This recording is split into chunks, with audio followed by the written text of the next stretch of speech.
जी, प्यार से कहना धन निरंकार जी। तो वो बात हर एक जो आज सत्संग में कही गई, वो इशारा कोई नया ही नहीं है। ये तो संतों ने युगों युगों से जो बात कही है कि कैसे अपने जीवन को सुधारा जाए, कौन सा वो रास्ता अपनाया जाए जो हमको मनुष्य हैं तो मनुष्य के गुण हों वो दर्शाता रहे, वो उस रास्ते पे चलते रहें। क्योंकि इस संसार में तो हर एक रंग है, हर एक रास्ता है, ठीक मार्ग भी है और गलत मार्ग भी है। तो कैसे हमने हमेशा वो संतों के द्वारा दिखाया हुआ एक रास्ता जो कि हमें मनुष्य बनाता है असली रूप में, जो प्यार करना सिखाता है, नफ़रत को दिल से दूर करना सिखाता है, जो सिर्फ़ एक अपने अहंकार को छोड़कर एक नम्रता की बात करने वाली है, वो है एक दूसरे का सहारा बनना है, एक दूसरे की टांग नहीं खींचनी, ये वाला रास्ता। कैसे किसी को सुख पहुंचाने की कोशिश करनी है, उसको दुख नहीं देना, उसके दुखों पे हंसना नहीं है। तो ऐसे बातें, और जो अहम बात कि कैसे हम इस जीवन में आए हैं, तो ये सांसें तो हमारे कुछ सालों के लिए ही है, शरीर कुछ सालों के लिए ही है। तो कैसे जीते जी हमने ये शरीर का पूरा फ़ायदा उठाना है, ये सांसों की लड़ियाँ जब तक हैं उसी टाइम ये पॉसिबल है कि हम अपने असली रूप को जान पाएँ। क्योंकि हम आए तो इस शरीर में हैं पर हम शरीर नहीं हैं। ये आत्मा तो शरीर से काफ़ी एक ज़्यादा लंबी यात्रा की चीज़ है, शरीर ने तो साथ जल्दी छोड़ देना है। तो कैसे हम जब आए हैं इस संसार में तो इस परमात्मा की प्राप्ति कर लें, इस निराकार को जान लें कि जो आत्मा हमारे शरीर में है वही अंग संग भी है, वो परमात्मा का अंश ही है। तो हम जब इस परमात्मा की पहचान कर लेते हैं तो फिर उसके एहसास में हर एक कार्य जो जीवन भर करेंगे वो सही कार्य ही होगा। क्योंकि फिर हमको वो एहसास है कि हम जानबूझ के कुछ भी गलत नहीं कर सकते, ये परमात्मा अंग संग है, ये सही मार्ग पे रहने वाले बात, हमें पूरे संसार का उद्धार करने वाली बात, अपना उद्धार से शुरू करके कि हमने अपना सुधार करना है। हमारे अंदर जितनी भी खामियां हैं उनको प्रतिदिन कोशिश करके वो गलत आदतें, वो गलत गुण उनको निकालने हैं जीवन से और अच्छे गुणों को अपनाना है। तो एक उदाहरण भी उस तरह से आता है कि कैसे हम एक इंटेंशन की जो बात होती है कि सिचुएशन तो हर एक की हर समय कैसी परिस्थितियां जीवन भर में अलग अलग आती रहेंगी, कभी सुख का समय है तो कभी दुख आएगा। ये तो कुछ ऐसा है नहीं कि सुख है तो जीवन काल भर सुख मिलेगा या दुख है तो जीवन काल भर दुख मिलेगा। तो जब हमारे पास क्या परिस्थिति है, हमें क्या अपना रिएक्शन बनाना है, हमने अपनी इस विवेक बुद्धि से, अपनी चेतनता से, इस प्रभु परमात्मा के सहारे से क्या कार्य करना है जो बुरी विपरीत परिस्थितियों में भी हमें एक ठीक रख सके, एक ठीक मार्ग पे रह सकें। तो वो उदाहरण है कि एक चाकू जो है वो अपने आप में उसका कार्य तो सिर्फ काटना है, पर चाकू किसके हाथ में है उससे बहुत फ़र्क पड़ता है। कि अगर घर में वही चाकू है जो सेब को छील रहा है, सब्जियों को काट रहा है, तो वो चाकू भी एक अच्छे कार्य के लिए इस्तेमाल किया जा रहा है, वो एक अच्छा है। तो चाकू का तो गुण काटना है, पर किस चीज़ के लिए उपयोग में आ रहा है उससे फ़र्क पड़ता है। एक डॉक्टर जब किसी का इलाज कर रहा हो, कोई सर्जरी कर रहा हो, कोई सर्जन, तो शरीर का वो बेहोश करके हिस्से को चाकू से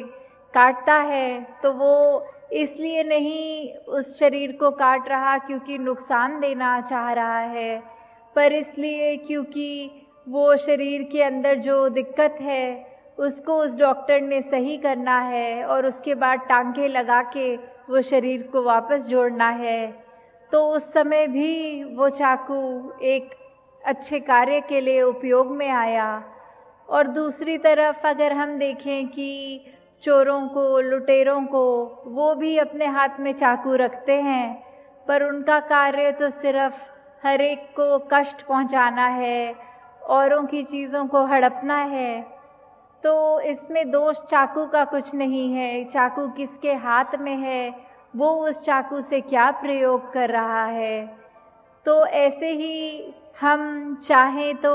अपने जीवन में हर अपनी परिस्थिति जो हमारे अनुसार नहीं है उसको कोस लें, या फिर उस परिस्थिति में भी हम इस परमात्मा, इस मालिक का शुक्रिया करें कि बहुत अच्छी परिस्थिति दी है। तो वो एक हमारा दूसरे के साथ रवैया, एक हमने किस कदर एक दूसरे इंसान के साथ पेश आना है, वो फिर हमारे अंदर ही है। वो फिर परिस्थिति की मोहताज नहीं कि ऐसे ही एक बार और उदाहरण है कि अगर एक किश्ती में कश्ती चलाने वाले ने आंखें बंद कर ली हों तो वो कश्ती सामने पत्थर से टकराती है और उस समय वो चलाने वाला अपनी आँख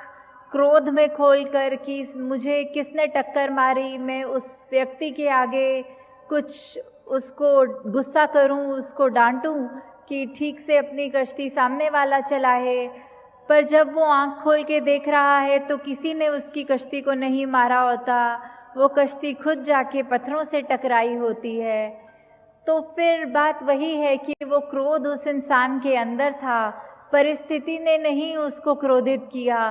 पर वो उसको अंदर ही ऐसे क्रोध था कि किसी इंसान द्वारा कोई कष्ट नहीं भी हुआ तो भी उसने आँख खोलने से पहले वो ध्यान बना लिया कि आगे वाले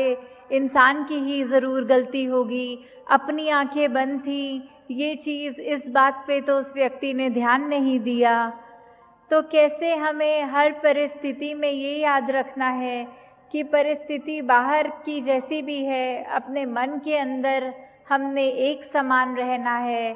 सहज रहना है कि जैसी भी हो परिस्थिति, एक सी हो मनस्थिति। तो मन के भाव हमारे कब स्थिर हो सकते हैं, उतार चढ़ाव से हटकर कैसे हमने एक वो अवस्था प्राप्त करनी है, वो तो फिर बस इस प्रभु परमात्मा, इस मालिक, इस ईश्वर, इस निरंकार के आश्रय ही होगा। जब इसकी जानकारी हो गई तो फिर इसके साथ जुड़कर सुमिरन में सेवा करते हुए, सुमिरन सत्संग करते हुए, तो ही ये हमारा रिश्ता इस निराकार के साथ और गहरा बनेगा।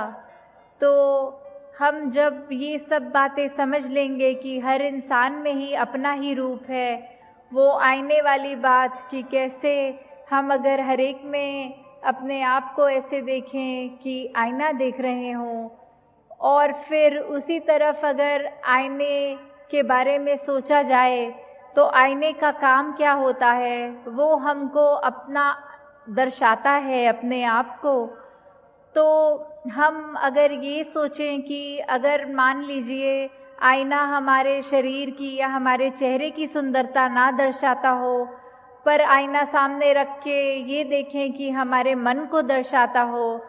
तो हमें पता लगे कि हम कितना सही हैं, कितना गलत हैं। क्योंकि फिर वो आईना देखने के बाद तो शायद हम अपने आप को भी ना पहचान पाएँ कि हम क्या कार्य कर रहे हैं, क्या मनुष्यों को जो करना है वो हम कर रहे हैं कि नहीं कर रहे। तो कैसे अपने आप का ये सामना करने वाली बात, अपने आप पर वो एक इंट्रोस्पेक्शन करना, अपने किए कर्मों पर सोच विचार कर एक बुद्धि के द्वारा कि कैसे हम सही चीज़ कर भी रहे हैं कि नहीं। तो वो कार्य जहाँ जीवन में बहुत महत्वपूर्ण है कि सही मार्ग पे ही हमेशा रहें, और साथ ही हर इंसान जो हमारे संपर्क में है या फिर पूरे जहान में जहाँ जहाँ बसते हैं, उनका पहना खाना, उनका एक आदतें, कल्चर, वो दिखने में कैसे हैं, वो किस देश के हैं, ये सब चीज़ें अगर हम उस तरह देखें कि ये व्यक्ति मुझसे अलग है तो इससे नफ़रत करनी है, तो वो कार्य भी शोभा नहीं देता। हमें हर एक से प्यार करना है, चाहे वो कैसे भी हों, क्योंकि वही परमात्मा उनके अंदर भी है जो हमारे अंदर है। तो अगर हम अपने आप से इतना प्यार करते हैं तो उनसे भी वो करना है, क्योंकि ये पिता एक है हम सबका। तो वही एक शायर ने भी इसी बात को ऐसे कहा है कि चमन में एक तिलाते रंगबूस से बात बनती है, हम ही हम हैं तो क्या हम हैं, तुम ही तुम हो तो क्या तुम हो। कि अगर हम सिर्फ अपने जैसे ही दिखने वालों को या अपने जैसी बिलीव्स रखने वालों को ही श्रेष्ठ मान लें और सारा संसार उसी से भर जाए, तो फिर वो बात उतनी अच्छी नहीं है जितनी हर कल्चर, हर देश, हर अपनी जैसे भी रहते हैं उस तरह से रहने वाले। जैसे एक बाग का, एक बगीचा का उदाहरण, कि फूल दिखने में चाहे लाल हों, गुलाबी हों, येलो हों, किसी भी रंग के हों, उनकी खुशबुएं भी अलग अलग, पर एक गुलदस्ते में, एक बगीचे में कैसे सुंदर लगते हैं। वो बात सिर्फ ये नहीं कि हर एक फूल को एक समान होना है, एक ही खुशबू देनी है। वो हर फूल अपने आप में अलग दिखता है, वो अलग अलग मिट्टी में उसकी उपज अच्छी होती है, खुशबू भी अलग है, तो फिर भी वो एक खूबसूरती ही है। ऐसे ही इस संसार में यूनिटी एंड डाइवर्सिटी की बात, वो हर एक व्यक्ति, चाहे वो अपने स्वभाव से अलग है, दिखने में अलग है, पर वो है अपना ही। तो हम जितना इस एकत्व के साथ जुड़े, इस एक तत्व, इस परमात्मा के साथ, तो उतना ही ये पूरा संसार भी प्यारा लगने लगता है। फिर एक हमारे मन में किसी के लिए घृणा नहीं आती, हर एक के लिए मन में सिर्फ प्यार रहता है। तो दासी और समा नहीं लेगी, इन्हीं शब्दों से ये आपके चरणों में बात रखते हुए कि कैसे हमने इस निरंकार, इस परमात्मा की पहचान जो करनी है,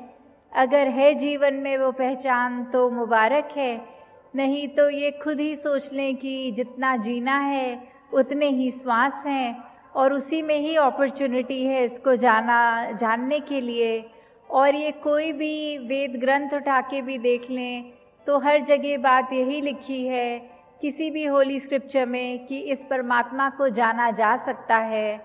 तो आज भी वो अपॉर्चुनिटी इस सत्संग के बाद है, जो आप सब कोई अपने हिस्से लेना चाहें तो इस परमात्मा की जानकारी के बाद इसके ऊपर आस्था रखते हुए जब इसके साथ एकमिक हो के विश्वास के साथ अपने जीवन की यात्रा चालू करेंगे तो ही उस यात्रा में एक वो भक्ति भरी जो जीवन होती है, क्योंकि भक्ति कोई सिर्फ एक कार्य का नाम नहीं है, भक्ति एक अवस्था है, एक जीने का सलीका है, एक तरीका है जिससे जीवन को जिया जाए। तो हम इस भक्ति भरी जिंदगी में कैसे जिएं, उस चीज़ का एहसास करते हुए ताउम्र अपना ये जीवन को खुशनुमा बन के निभाएं। तो इन्हीं शब्दों से दासी आपसे आज्ञा लेगी। साथ संगत जी, धन निरंकार जी।